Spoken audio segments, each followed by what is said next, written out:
ಕಾಂಗ್ರೆಸ್ 8ಕ್ಕೆ ರಾಜ್ಯಾಧ್ಯಕ್ಷ ಎಂದು ಕಾಂಗ್ರೆಸ್ ತೊರೆದು ಬಿಜೆಪಿ ಸೇರ್ಪಡೆಯಾಗಿದ್ದಾರೆ. ಕಳೆದ ವಿಧಾನಸಭಾ ಚುನಾವಣೆ ವೇಳೆ ಕಾಂಗ್ರೆಸ್ ಪಕ್ಷಕ್ಕಾಗಿ ದುಡಿದು ಪಕ್ಷದ ಗೆಲುವಿಗಾಗಿ ತೀವ್ರ ಶ್ರಮ ಪಟ್ಟಿದ್ದ ಮಾಡರ್ನ್ ಶಿವಕುಮಾರ್ ಅವರಿಗೆ ಇತ್ತೀಚೆಗಷ್ಟೇ ಕಾಂಗ್ರೆಸ್ 8ಕ್ಕೆ ರಾಜ್ಯಾಧ್ಯಕ್ಷರಾಗಿ ನೇಮಿಸಲಾಗಿತ್ತು. ಆದರೆ ಅವರು ರಾಜ್ಯಾಧ್ಯಕ್ಷರಾದ ಕೆಲವೇ ದಿನಗಳಲ್ಲಿ ಕಾಂಗ್ರೆಸ್ ತೊರೆದು ಬಿಜೆಪಿ ಸೇರಿರುವುದು ಕಾಂಗ್ರೆಸ್ ಪಕ್ಷಕ್ಕೆ ತೀವ್ರ ಮುಖಭಂಗ ಉಂಟಾಗಿದೆ.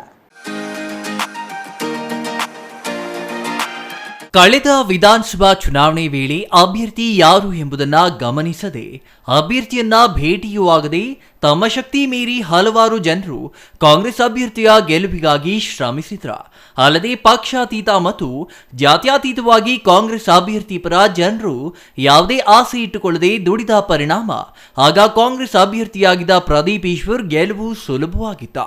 ಅದೇ ಚುನಾವಣಾ ತಂತ್ರಗಳನ್ನು ಪ್ರಸ್ತುತ ಲೋಕಸಭಾ ಚುನಾವಣೆಯಲ್ಲೂ ಮುಂದುವರಿಸಲು ಶಾಸಕ ಪ್ರದೀಪ್ ಈಶ್ವರ್ ಪ್ರಯತ್ನ ಮಾಡುತ್ತಿದ್ದು ಅವು ಅವರಿಗೆ ತಿರುಗುಬಾಣವಾಗುತ್ತಿವೆ. ಕಳೆದ ವಿಧಾನಸಭಾ ಚುನಾವಣೆಯಲ್ಲಿ ಪ್ರದೀಪ್ ಈಶ್ವರ್ ಅವರ ಪರ ದುಡಿದವರ ಬಗ್ಗೆ ಶಾಸಕರು ಗಮನವೇ ಹರಿಸುತ್ತಿಲ್ಲ, ಕರೆ ಮಾಡಿದರೆ ಸ್ವೀಕರಿಸುತ್ತಿಲ್ಲ.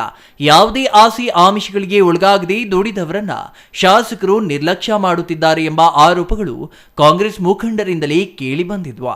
ಆದರೂ ಪ್ರದೀಪ್ ಈಶ್ವರ್ ಈ ಆರೋಪಗಳತ್ತ ಗಮನವೇ ಹರಿಸಿರಲಿಲ್ಲ.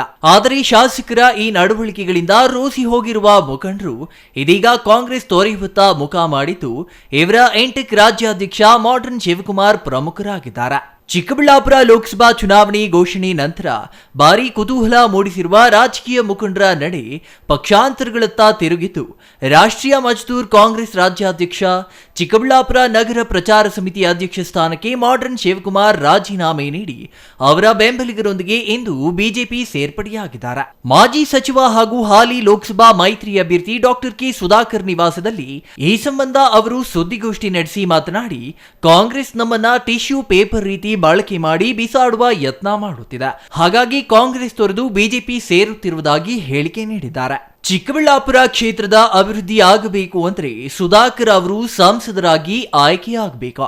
ದೇಶ ಅಭಿವೃದ್ಧಿ ಪಥದಲ್ಲಿ ಸಾಗಬೇಕಾದ್ರೆ ನರೇಂದ್ರ ಮೋದಿ ಪ್ರಧಾನಿಯಾಗಬೇಕು. ಹಾಗಾಗಿ ಈ ಬಾರಿ ಚಿಕ್ಕಬಳ್ಳಾಪುರ ಮತದಾರರು 2 ಲಕ್ಷಕ್ಕೂ ಅಧಿಕ ಮತಗಳ ಅಂತರದಿಂದ ಸುಧಾಕರ್ ಅವರನ್ನ ಗೆಲ್ಲಿಸಲಿದ್ದಾರೆ ಎಂದು ಭವಿಷ್ಯ ನುಡಿದಿದ್ದಾರೆ. ಜನರ ಸಂತೋಷ ಪಡ್ತಾ ಇದ್ದಾರೆ ಸರ್. ಯಾಕೆ ಆಚೆ ಬಂದಿದ್ದೀನಿ ಅಂತ ನಾನು ಹೇಳೋ ಅವಶ್ಯಕತೆ ಇಲ್ಲ, ಅವ್ರಿಗೆ ಗೊತ್ತಿದೆ ಏನಕ್ಕೆ ಬಂದಿದ್ದೀನಿ ಸರ್. ನಾನು ಇನ್ನೂ ಪದೇ ಹೇಳ್ತೀನಿ ಸರ್, ನಾನು ಆಚೆ ಬಂದಿಲ್ಲ. ಕಾಂಗ್ರೆಸ್ ಪಾರ್ಟಿ ನನ್ನಂಥ ನೂರಾರು ಜನ, ಸಾವಿರಾರು ಜನ ಕಾಂಗ್ರೆಸ್ ಪಾರ್ಟಿ ಕೆಲಸ ಮಾಡಿರೋರನ್ನ ಪಾಪ ಕೆಲಸ ಆಗಿದ ತಕ್ಷಣ ಟಿಶ್ಯೂ ಪೇಪರ್ ಥರ ಯೂಸ್ ಮಾಡ್ಕೊತಾರೆ. ಸಾಕು, ನಿಮ್ಮ ಕೆಲಸ ಮುಗ್ದಿದೆ, ನೀವು ಹೋಗ್ಬೋದು ಅಂಥೇಳಿ ಗೇಟ್ ಪಾಸ್ ಕೊಟ್ಟಾದಮೇಲೆ ನಾವು ಮನೆಯಲ್ಲಿ ಕೂತ್ಕೊಂಡೋಗಿ ಸನ್ಯಾಸಿಗಳಲ್ಲ ಸರ್. ನಾವು ಮನೆಯಲ್ಲಿ ಕೂತ್ಕೊಂಡು ಏನೋ ಸನ್ಯಾಸಿಗಳಾಗಿದ್ದರೆ ಸಾಕಪ್ಪ ಅವ್ರು ಆಚೆಯಾಗಿ ಹಾಕ್ಬಿಟ್ರು ನಾವು ಮನೆಯಲ್ಲಿ ಇರ್ತೀವಿ ಅಂತೇಳಿ ಇರ್ಬೋದು. ಆ ಪ್ರಶ್ನೆನೇ ಇಲ್ಲ.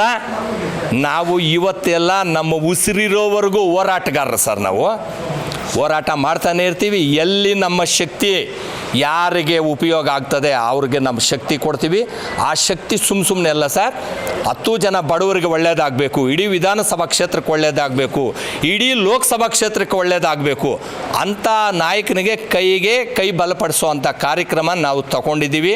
BJP ಮೋದಿಜಿ ನಾಯಕತ್ವ, ಮೋದಿಜಿನ 3ನೇ ಬಾರಿ ಪ್ರಧಾನಮಂತ್ರಿ ಆಗಬೇಕು. ನಮ್ಮ ಸುಧಾಕರ್ ಸಾಹೇಬರು ಇಲ್ಲಿ ಕ್ರಿಯಾಶಾಲಿಯಾಗಿದ್ದಾರೆ ಅಂತ ಅವ್ರನ್ನ ನಾವು ಕಳ್ಕೊಂಡಿದ್ವು. ನಾವು ಕಳ್ಕೊಳೋದಕ್ಕೆ ನಾವು ಚಿನ್ನ ಹುಡ್ಕೋಕೆ ಹೋಗಿ ವಜ್ರನ ಕಳ್ಕೊಂಡಿದ್ವು ಸರ್.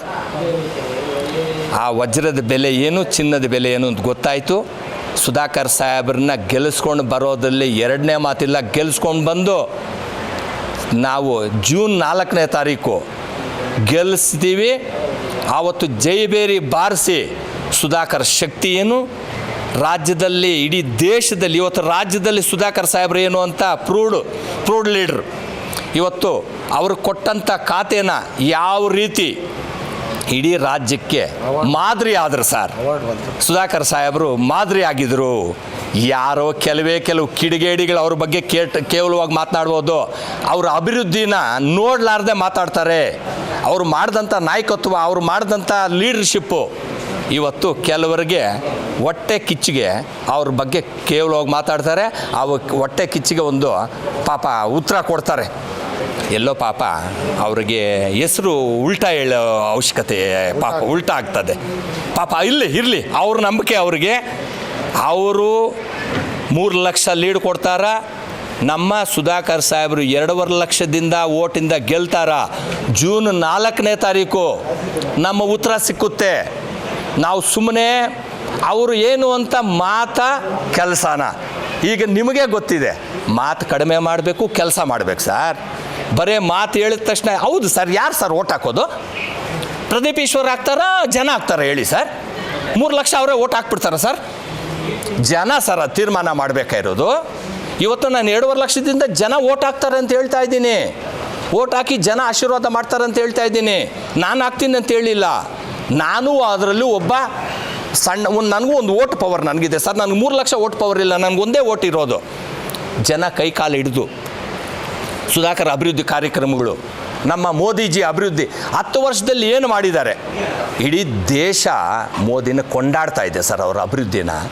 ಇಲ್ಲಿ ಯಾರೋ ಕೆಲವರು ಅದರಲ್ಲಿ ಎಲ್ಲರಿಗೂ ಗೊತ್ತಿದೆ, ಕೆಲವರು ಅವ್ರನ್ನ ಮಾತಾಡಿಸ್ತಾ ಇದ್ದಾರೆ. ಪಾಪ ಅವ್ರಿಗೂ ಅವಶ್ಯಕತೆ ಇಲ್ಲ ಮಾತಾಡೋದು, ಬಟ್ ಏನೋ ಕಾರಣಾಂತರಗಳಿಂದ ಅವ್ರನ್ನ ಮಾತಾಡಿಸ್ತಾ ಇದ್ದಾರೆ. ಮೋದಿಜಿ ಅಭಿವೃದ್ಧಿನ ಇಡೀ ದೇಶ ಕೊಂಡಾಡ್ತಾ ಇದ್ದಾರೆ. ಇನ್ನು ಸುದ್ದಿಗೋಷ್ಠಿಯಲ್ಲಿ ಹೋಟೆಲ್ ರಾಮಣ್ಣ, ಚಾಂದ್ ಪಾಷಾ, ಚಂದ್ರು, ಮಹೇಶ್, ಅಸ್ಲಂ ಪಾಷಾ, ಪ್ರದೀಪ್, ಶಾಮಣ್ಣ, ಸಿಂಧೂರ್, ಮುನಿಕೃಷ್ಣ ಇನ್ನೂ ಹಲವು ಮುಖಂಡರು ಭಾಗವಹಿಸಿದ್ರ. Jangalahalli Ashwath, CTV news, Chikkaballapur.